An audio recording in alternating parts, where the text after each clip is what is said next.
Hey guys, how's it going? Today we are going to be working on this huge planter that me and my husband built together, primarily from scrap wood that we had laying around our property. Most of this stuff is scrap wood left over from when we were building the big garden up on the hill, and then the rest of it's just from our deck that we built this year and just a bunch of different things. So we had a bunch of scrap wood laying around, and I knew I wanted to build a planter, and I got the inspiration for this particular planter from Europe. So during the 17th century, really the tail end of the Renaissance period, people really still had this idea that they really wanted to impress with lavish homes and palaces and gardens and these just amazing things that they would just awe their guests with. And the kings and noblemen of that time, it was highly prized to have your own citrus plants, your own exotic plants in your own palaces. And they loved to be able to serve oranges and exotic fruits that they normally would not really be able to have, that they could grow in their own orangery. So this is where these containers came from. They would actually buy orange trees and bananas and all kinds of things, and they would plant them in these huge wooden boxes. Now the reason that they have these spindles on top, they're decorative, they're beautiful, but they were actually functional as well.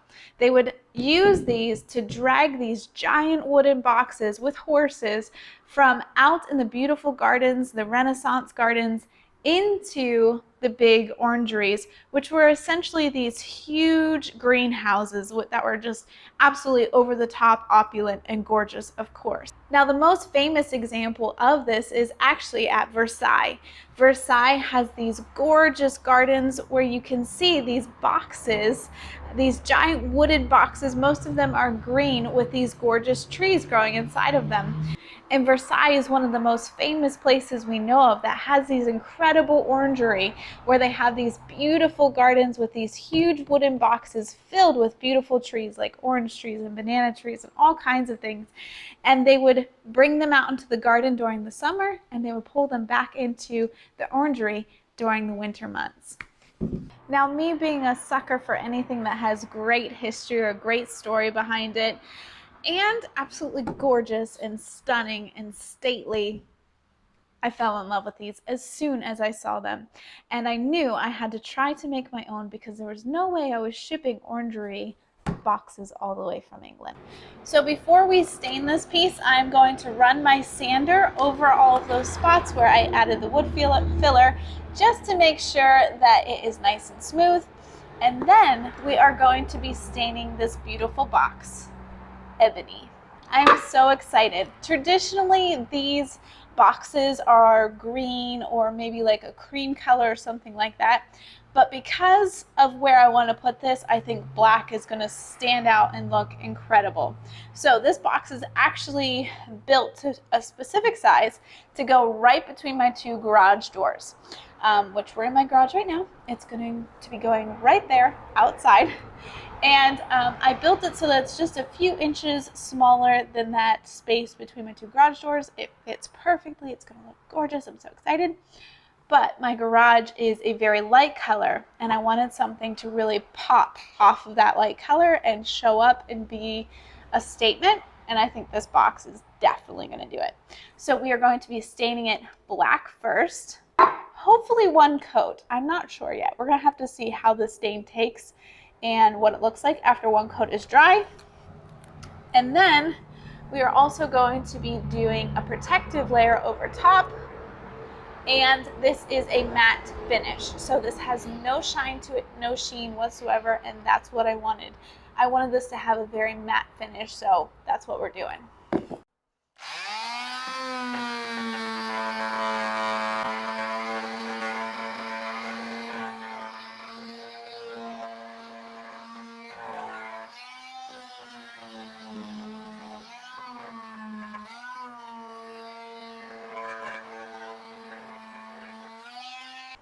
Next, I'm going to be wiping this piece down with a damp cloth to get rid of any dust and also to get the wood ready to accept our stain.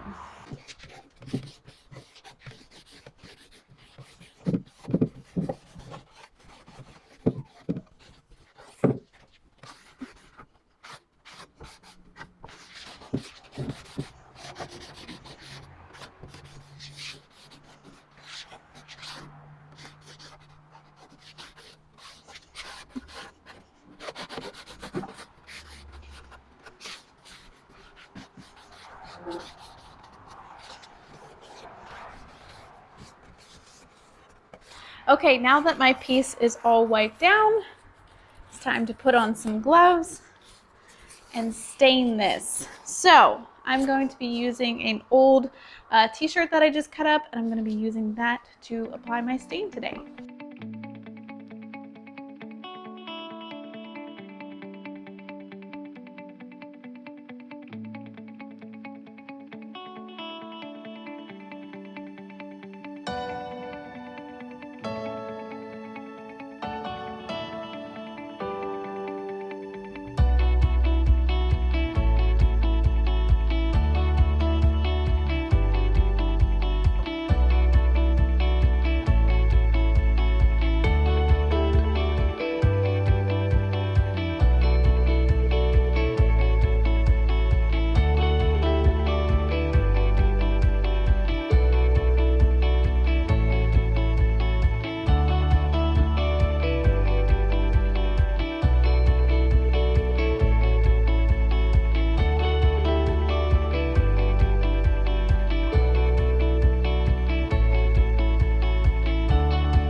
Well, I think it turned out pretty good. I ended up using this chip brush to help me get into like some of the cracks and crevices of the box because it was difficult to get in there with the rag.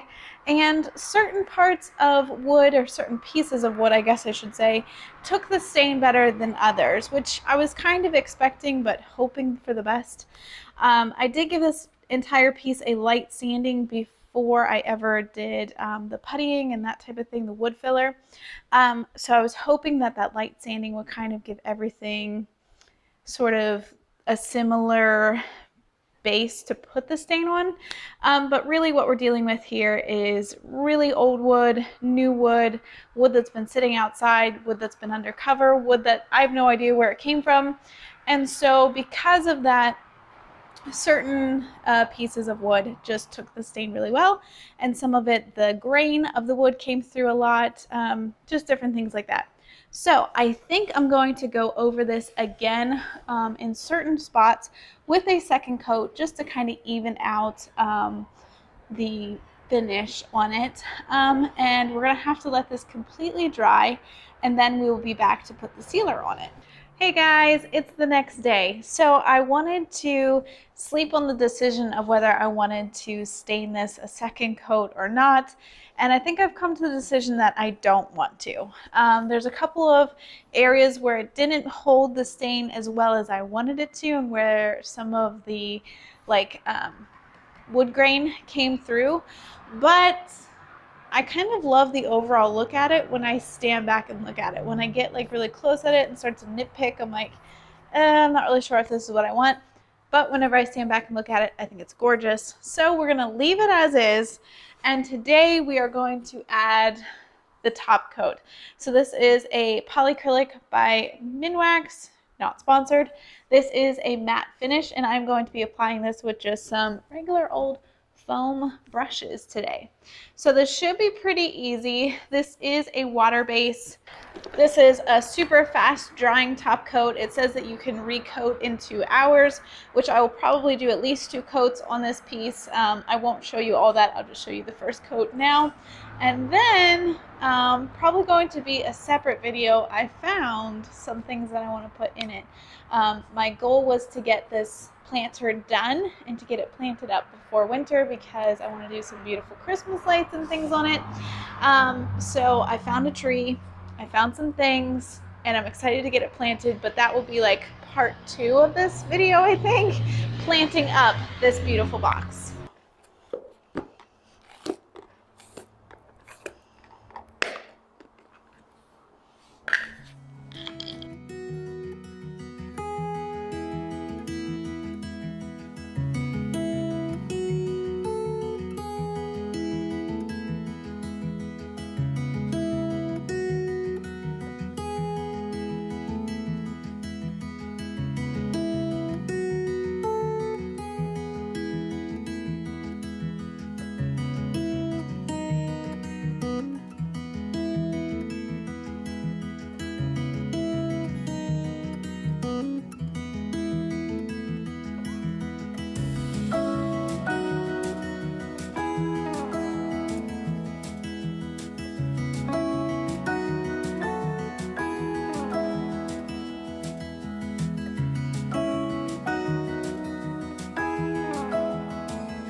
Okay, so here it is all sealed. I am going to come through and do a second coat of sealant.